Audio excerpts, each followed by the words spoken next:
Many felt makers use woven textiles to enhance the surface of their felt and to make stunning designs. This video is going to show you some of the textiles that you can use in your work to enhance your felt making and to help your design process. I hope it provides some technique information and some inspiration. What I'd like to show you is some of my felting work where I have used textiles. I will talk you through some of the textiles that I have used, and hopefully that will inspire you and show you how you can get different effects from using textiles within your felt making projects. So first of all, I'd like to introduce you to these two little neck cowls.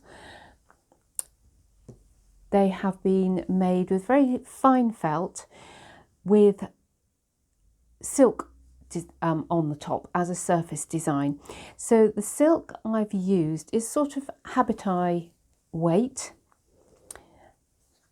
and this piece I found in a charity shop. It's a scarf from a charity shop, and this piece was used here and here in the two different ones. This is a length of sari silk, recycled sari silk, and that was used a deeper part of the sari here, and it was also used here as well.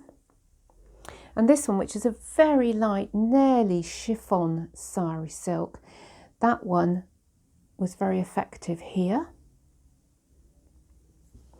And this piece of silk was a silk top that I had years ago, which I knew it would be handy for something. So, and that is this beautiful one here. Now, as you can see, the effect that the silk has had on the surface is to ruche up the surface. All the fabric has ruched together. So that's caused by the wool fibres migrating through the weave of the silk. And then when you shrink your felt, it pulls the textile with it. The textile itself won't shrink like the wool does, so it has to go with the wool, and hence you get this most wonderful surface structure. It's like creating a whole new fabric in its own right. Wonderful effect, works really, really well, and yeah, one that I go to again and again. Of course, this is sort of a bit like reverse Nuno. So Nuno is where you would take a length of silk and then lay wool onto the surface to create an item. So this is sort of a bit like reverse Nuno, really. So that's looking at these sorts of weights of silk. As I say, habit-eye, pongee works really well. So those sort of lightweight silks you can use in this process.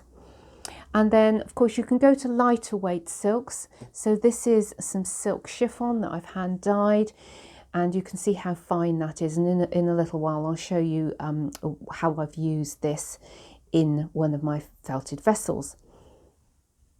So staying with silk and more luxury end fabrics, I'd like to show you this. This is silk tulle.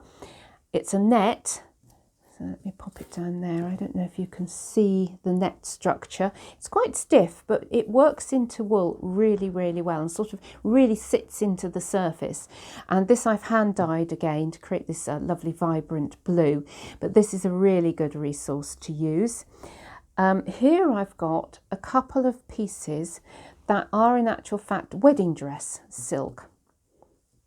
And these have been hand dyed by me again, and when I got them I had no idea what they were. I got them from a scrap store, and this one in particular has this most wonderful effect. The net is made of silk, so it's taken the dye, because I used a acid dye that is designed to dye animal fibres, so I used that, and the net took the dye, but the embroidery didn't. So that tells me that this embroidery is either synthetic or cotton. I think it's synthetic because it's got a bit of a shine to it.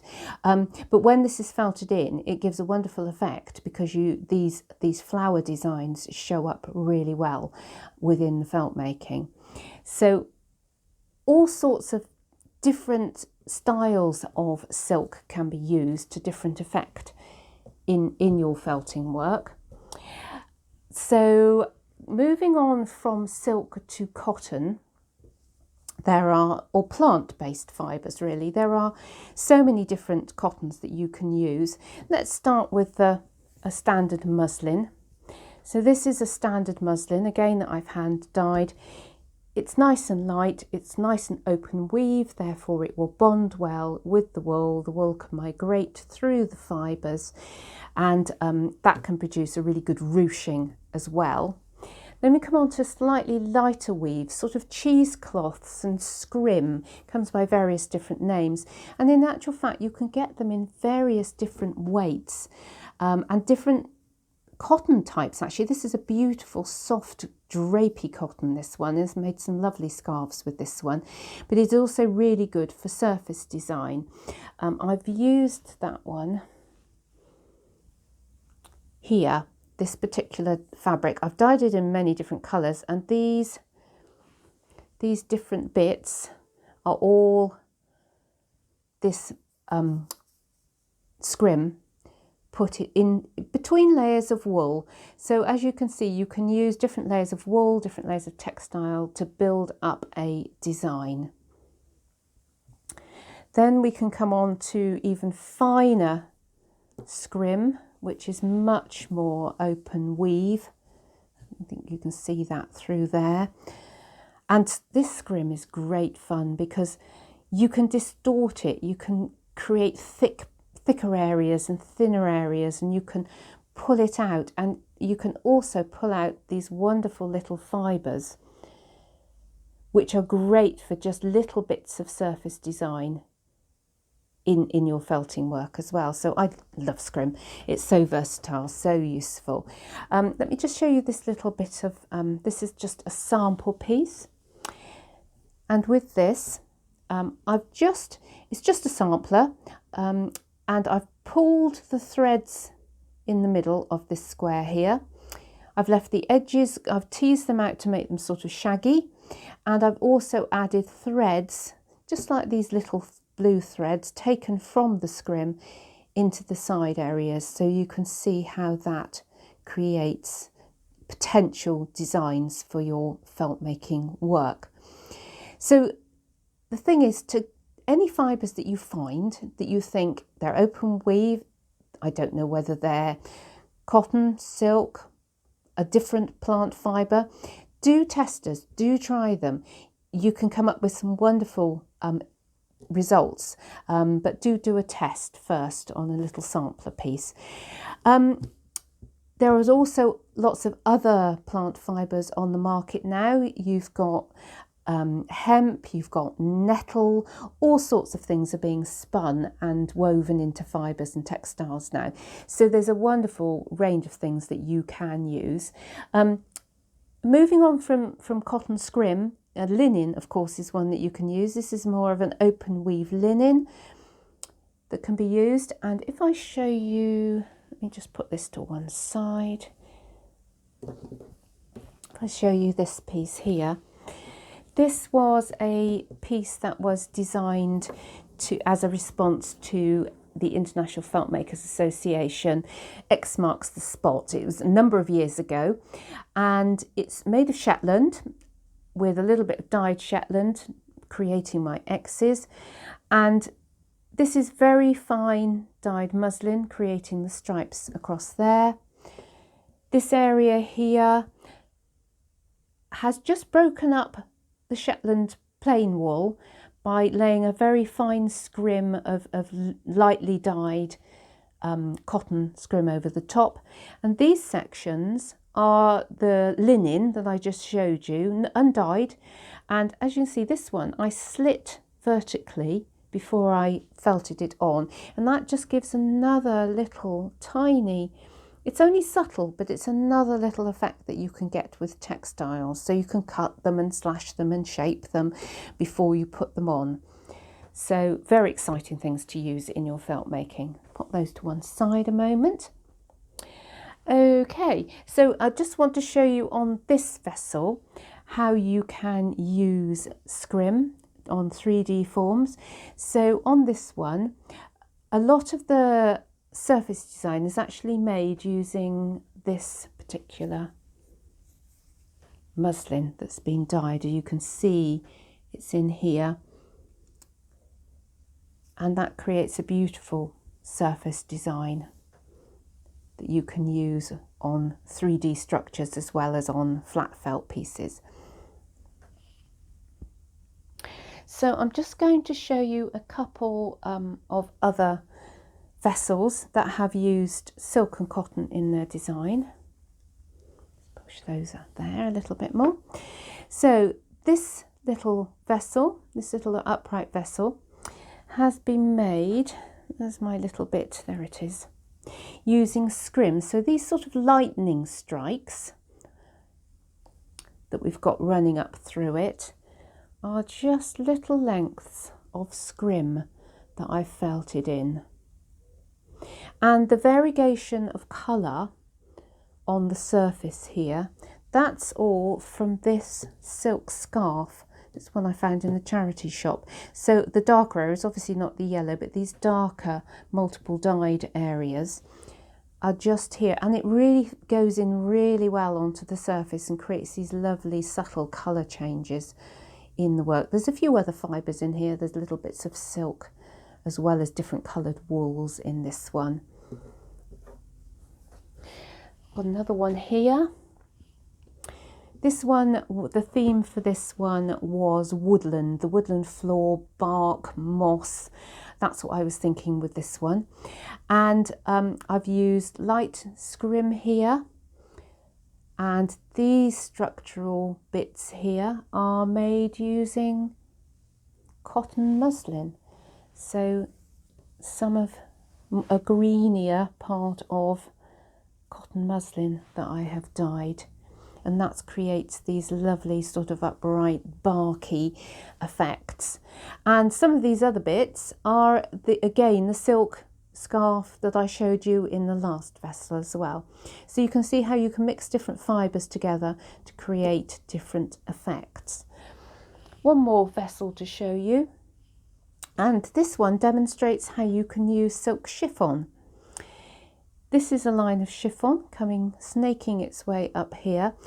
Now it's much more subtle because chiffon being so fine, it disappears more into the wool structure.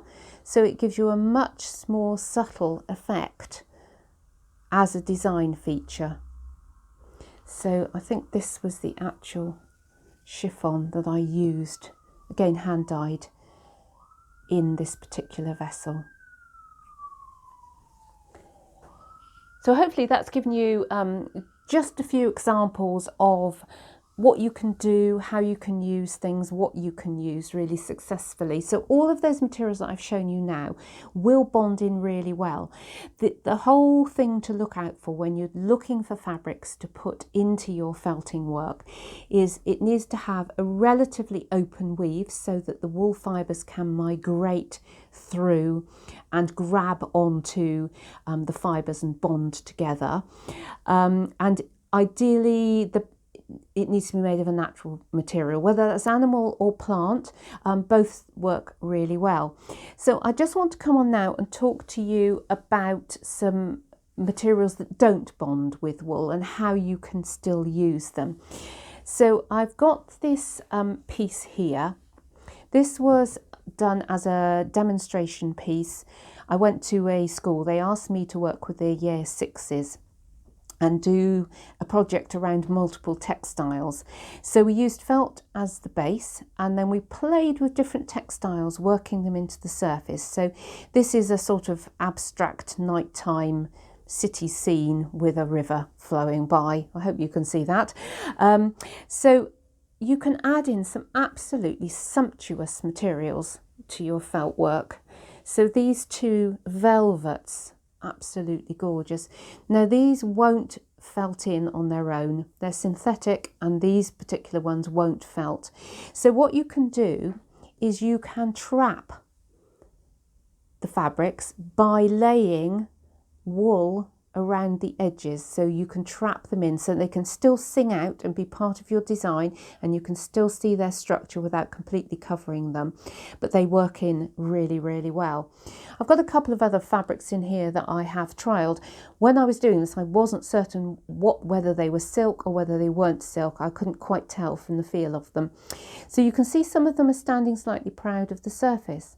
They've been trapped in places, which is fine. So trapped in places, but they are standing proud. Now, when you're designing an art piece for the wall, and it doesn't have to take hard wear, you can leave pieces standing proud of the surface. It actually adds a really nice design feature. So that those two fabrics were here, these two here. In this section, I've got some muslin, so just some muslin has been felted in there to create these windows. These green bits here are a net. I'm not entirely sure what it was. I had a bag of scraps from a local fashion designer, just the offcuts from when they were cutting. And so I've been playing with them and seeing what they will do and what they won't do. So that's those. And then this lovely sparkly bit in the bottom of the picture, sort of representing water in this case, is this lovely, I don't know what it is. I think it's got silk in it because it bonded brilliantly, absolutely brilliantly. It feels quite sumptuous actually, but it's got that lovely sparkle as well, so you can add things like that in. So you can put textiles that aren't going to bond into your felt designs. You just need to trap them, you just need to plan ahead. So that's where I would advocate doing samples. Try lots of different samples, have a play, see what you like, what you don't like. It's great fun. There's so many opportunities with felt making and so many different ways you can manipulate fabrics and work with your felt making. So I hope this has given you a few ideas, and I hope you're inspired to go away and get out your felt and your stash of fabrics, or look out for things in charity shops or wherever you can find them, and just enjoy playing with surface design in your felt making.